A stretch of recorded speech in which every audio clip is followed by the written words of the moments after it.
Hello friends, welcome back KBS store channel நண்பர்களே. இன்றைக்கி இந்த வீடியோவில் என்ன பார்க்க போகிறோன்னா, ஒரு முக்கியமான ஜோதிட தாள்களையும் ஒரு இன்ட்ரெஸ்டான ஆன்மீக பரிகாரத்தையும் பார்க்க போகிறோம். பார்க்குறதுக்கு முன்னாடி எதை பற்றி இது பார்க்க போகிறோம் அப்படிங்கிறத இன்ட்ரோவில் ஷேர் பண்ணுறேன், வாங்க பார்ப்பீங்க.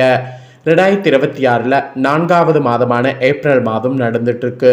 இந்த ஏப்ரல் மாதம் ஸ்டார்ட் ஆனதுலேருந்து ஏப்ரல் மாதம் முடிகிற வரைக்கும் நிறைய சிறப்பான நாட்கள் இருக்குது. ஏப்ரல் மாதம் ரொம்பவே சிறப்பான நாள்னு பார்த்திங்கன்னா தமிழ் புத்தாண்டை சொல்லலாம். ஏப்ரல் மாதம் 14ஆம் தேதி தமிழ் வருட பிறப்பானது பிறந்தது. அதை தொடர்ந்து ஏப்ரல் மாதத்தில் சித்திர மாதத்துடைய அமாவாசையானது வந்தது. இப்போ அதை தொடர்ந்து அடுத்த ஒரு விசேஷமான நாளானது தற்போது வர இருக்கு. அதுதான் ஏப்ரலுடைய 21ஆம் தேதிக்கு மேலே வர இருக்கு. அது என்ன நாள் அப்படின்னு பார்த்தீங்கன்னா அக்ஷய திருதி. அக்ஷய திருதி அப்படிங்கிறது நம்மள நிறைய பேருக்கு தெரியாத ஒரு திருதி. இந்த திருதி அன்னைக்கு நம்ம எது செய்தாலும் அது நமக்கு வளரும். அதனால தான் அக்ஷய திருதி அன்னைக்கு தங்கம் வாங்கிறது நிறைய பேர் செய்கிறாங்க. ஏன்னா தங்கம் வாங்கி வாழ்க்கையில் தங்கம் சேர்ந்தா அது நமக்கு ரொம்பவே ஹாப்பியான ஒரு விஷயம் இல்லை. அதனால் தங்கம் வாங்கிறது இந்த அக்ஷய திருதி அன்னைக்கு செய்யப்படும். ஸோ அக்ஷய திருதி அன்னைக்கு ஏன் அந்த மாதிரி செய்யப்படுதுன்னா, அன்னைக்கு கிரகங்கள் அந்த மாதிரி அமையிறது தான் காரணம். அதனால் இந்த அக்ஷய திருதி அன்னைக்கு என்ன செய்யணும், அது மட்டும் இல்லாமல் கிரகங்களால் உங்கள் ராசிக்கு என்ன பலன் கிடைக்கும் அப்படிங்கிறத எல்லாமே இந்த வீடியோவில் சொல்ல போகிறேன்.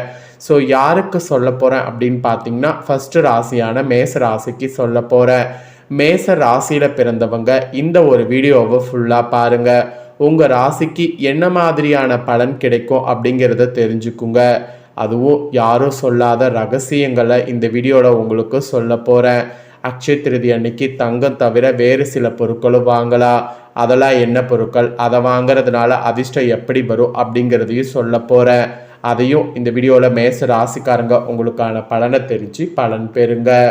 முதல்ல உங்கள் ராசிக்கு பலன்கள் என்ன கிடைக்குங்கிறத பார்க்கலாம்.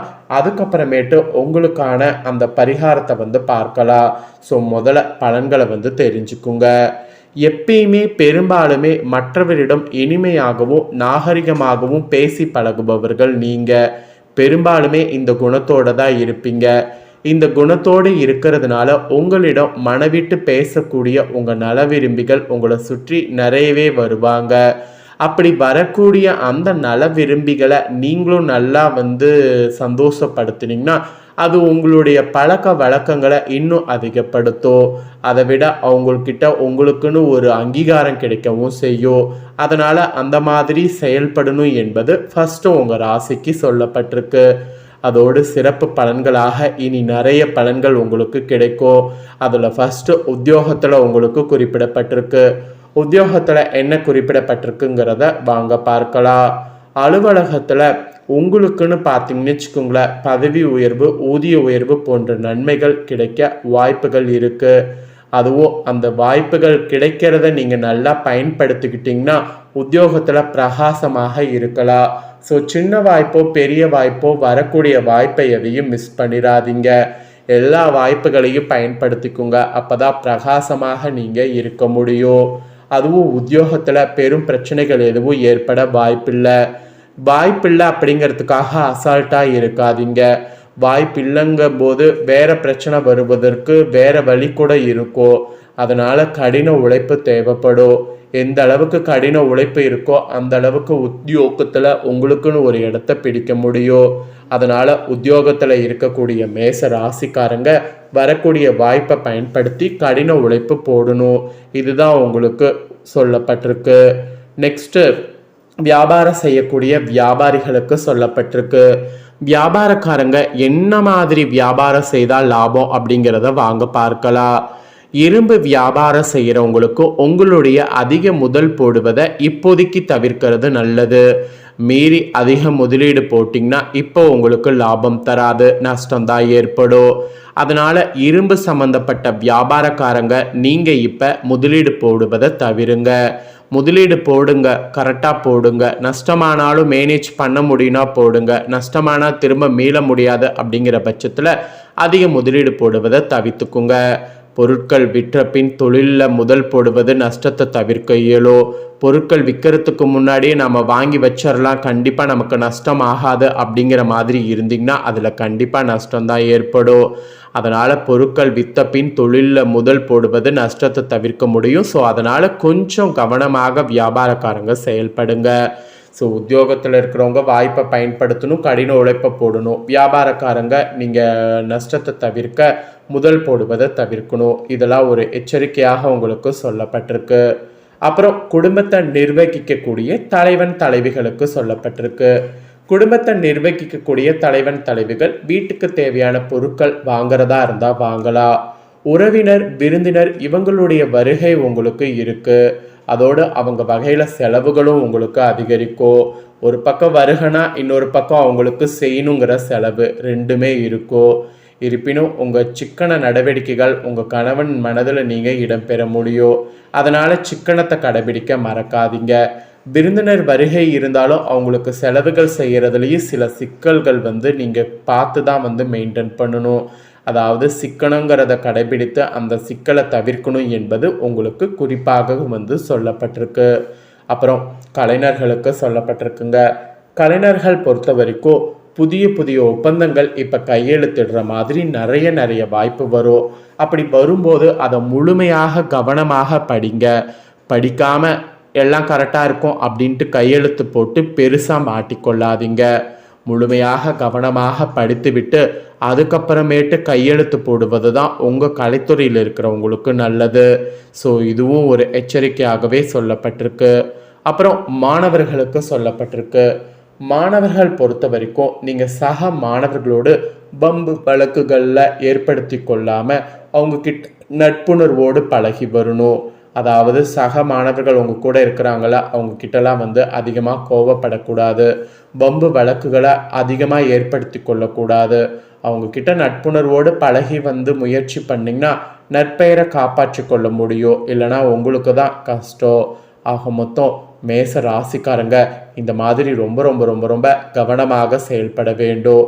எந்த அளவுக்கு கவனமாக செயல்படுறீங்களோ அந்த அளவுக்கு அதிர்ஷ்டத்தை அள்ள முடியும். இப்போ அக்ஷய திருதி நாளில் சிறப்புகளும் விரதம் இருக்கக்கூடிய முறைகளும் உங்களுக்கு சொல்கிறேன், இதையும் தெரிஞ்சுக்குங்க. அக்ஷய திருதி அப்படிங்கிறது ஒரு சாதாரண திருதி கிடையாது. இது ஒரு சக்தி வாய்ந்த திருதி. இந்த நாளில் என்ன மாதிரியான விரதம் இருக்கணும், அதில் என்ன மாதிரியான பலன் கிடைக்கும் அப்படிங்கிற முறைகளை நீங்கள் தெரிஞ்சு அதற்கேற்ப நடந்துக்கணும். அது ரொம்ப ரொம்ப ரொம்ப முக்கியம். சித்திரை மாதத்தில் வளர்பிறையில் வரக்கூடிய திருதியை அக்ஷய திருதி என்று அழைக்கப்படுது. அக்ஷயம் என்றால் வளர்வது பெருகுவது என்று அர்த்தம். அப்படியாக அக்ஷய திருதி அன்னைக்கு நீங்கள் என்ன பொருள் வாங்கினாலும் அந்த பொருள் மிகவும் பெருகி பலம் சேர்க்கும். குறைவில்லாத செல்வத்தை அள்ளித்தரும் திருநாளாக அக்ஷய திருதி போற்றப்படுகிறது. இதனுடைய சிறப்புகள் ஃபஸ்ட்டு சொல்லிடுறேன். தர்மர் சூரிய பகவானை வேண்டி அக்ஷய பாத்திரம் பெற்றது. மணிமேகலை அக்ஷய பாத்திரம் பெற்றது. இவ்வளவு ஏன் சிவபெருமான் அன்னபூர்ணி தாயரிடம் தனது பிச்சை பாத்திரம் நிரம்பக்கூடிய அளவு உணவை பெற்றது இந்த நாளில் தான். பகவான் பரசுராமர் அவதரித்த நாள், புனித நதி கங்கை பூமியை தொட்ட நாள், குசலர் கிருஷ்ண பகவானை சந்தித்த நாள், ஆதிசங்கரர் செல்வத்தை கொட்டி கொடுக்கக்கூடிய நாள், அப்புறம் ஸ்லோகமாகிய கனகரத சோஸ்தரை இயற்றிய நாள், குபேரன் இழந்த செல்வங்களை மீட்ட நாள், திரத யுகம் ஆரம்பமான நாள், வியஷர் மகாபாரதம் எழுத ஆரம்பித்த நாள். இந்த மாதிரி இந்த நாள் பல சிறப்புகளை கொண்டு இருக்கு. அதனால தான் இந்த நாளில் இந்த விஷயங்கள் செய்ய வேண்டும் என்பது உங்கள் ராசிக்கு சொல்கிறேன். இந்த நாளில் தங்கம் மட்டும் வாங்காமல் தானியங்களாக இருக்கக்கூடிய நிறையது வாங்கலாம். உப்பு, அரிசி, ஆடைகள் மற்றும் விலை உயர்ந்த எந்த ஒரு பொருளை வாங்கினாலும் இந்த நாளில் வாங்கிறதுனால அது பல மடங்கு பெருகும் என்பது ஐதீகம்.